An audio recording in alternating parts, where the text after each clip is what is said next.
Sallee. I'm the investigations captain for the Chula Vista Police Department. Can you tell us what happened today? This afternoon, about 3:30 in the afternoon, we received a phone call, a 911 call from the area of Hilltop Park from the mother of a 13-year-old boy who reported that he'd been assaulted and robbed at Hilltop Park.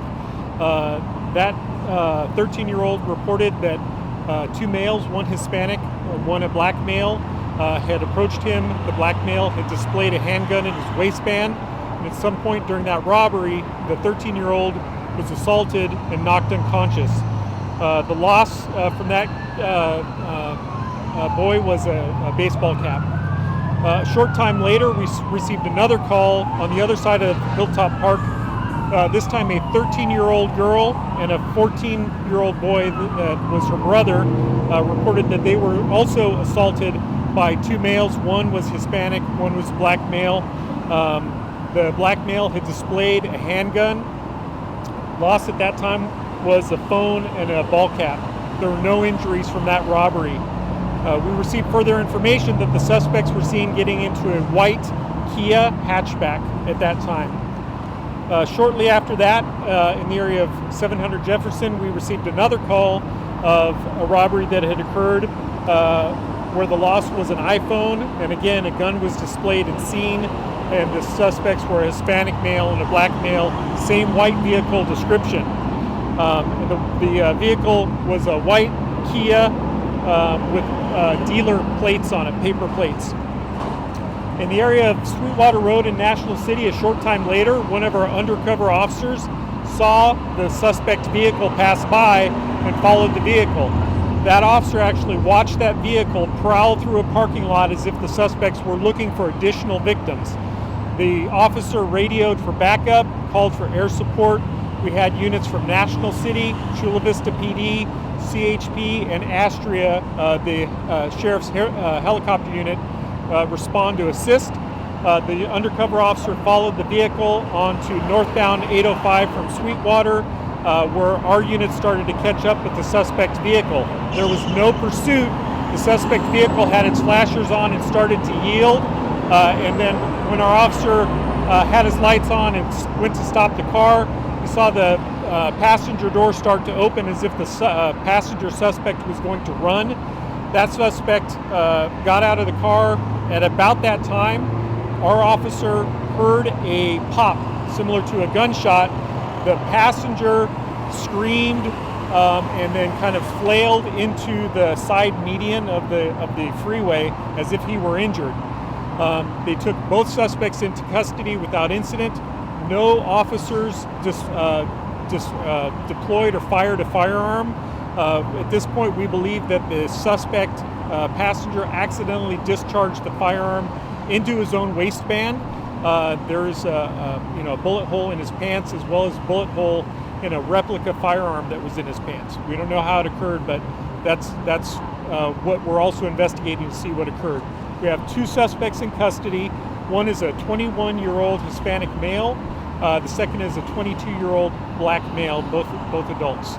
Not injured, no further injuries with any victims except for the original 13-year-old juvenile who's transported to Scripps Hospital. I do not have an update onto his injuries at this point. And just to confirm, there were three incidents, or three robberies, pedestrian robberies. Correct. But there were four victims. Correct. And then, Which one of the two, the black man or the Hispanic, is the one who shot himself or I don't know at this time. I'm sorry. No worries. and then has there been a casing found yet? I know we're still early on.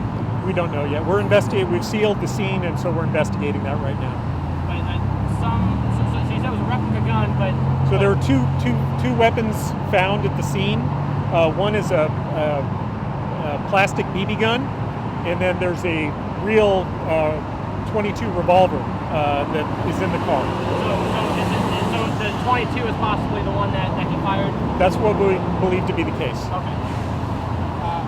Do we know where are they from? Are they from Chula Vista? Are they... I only know the Hispanic male showed a residence in Bonita. The vehicle is registered to one of the suspects, but it has a license plate, but it's got a dealer plate on it right now. So they were concealing the identity of the car with the paper plate. Are there other incidents like this from previous days that people have reported something? Sure.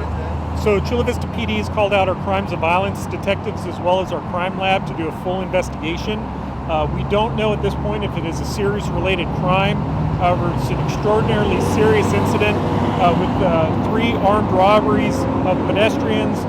What's even more egregious and outrageous is the fact that these were children that these young adult males were robbing. And we're very proud of our officers and the close work with our allied agencies to help us bring these fugitives into custody and bring them to justice.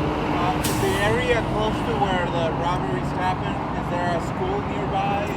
So it's Hilltop Park. It's a recreational area, so it's really natural for these kids to be hanging out there.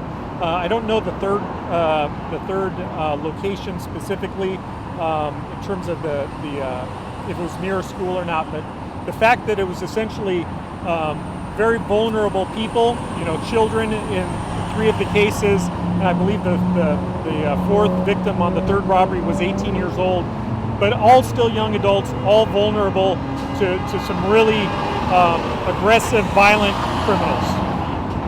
And can we just clarify, so at least 2 of these occurred at Hilltop Park? Correct. Okay. 2 different sides of the park. Okay. And then when the officers were patrolling and saw them driving around, was that in the same area? No, it was pretty far away. It's actually near Sweetwater and National City where the officer first picked them up. But a lot of radio communication had been going on, so there were a lot of units that were already looking for the suspect vehicle. Every Chula Vista unit, every National City unit, plus air support was on the lookout by the time we had that 3rd robbery reported. So we had a lot of great police work going on to apprehend these suspects. And it paid off because it was all of about maybe an hour, a little over an hour possibly? Absolutely. And we're just very fortunate that we didn't have more serious injuries, and we're grateful that the suspects are in custody without any further injuries to citizens. And I guess one last question, at least for me, is so there's no reason to believe there's anybody else outstanding? No outstanding suspects, only 2 suspects involved in all 3 robberies. They're asking, residents, citizens, if something like this happened Sure. to them to report. Yeah, absolutely. So, as always, if there's a crime in progress or you know something's going on, dial 911, get the police involved immediately so that we can be on the lookout, get units there to take care of what needs to be done.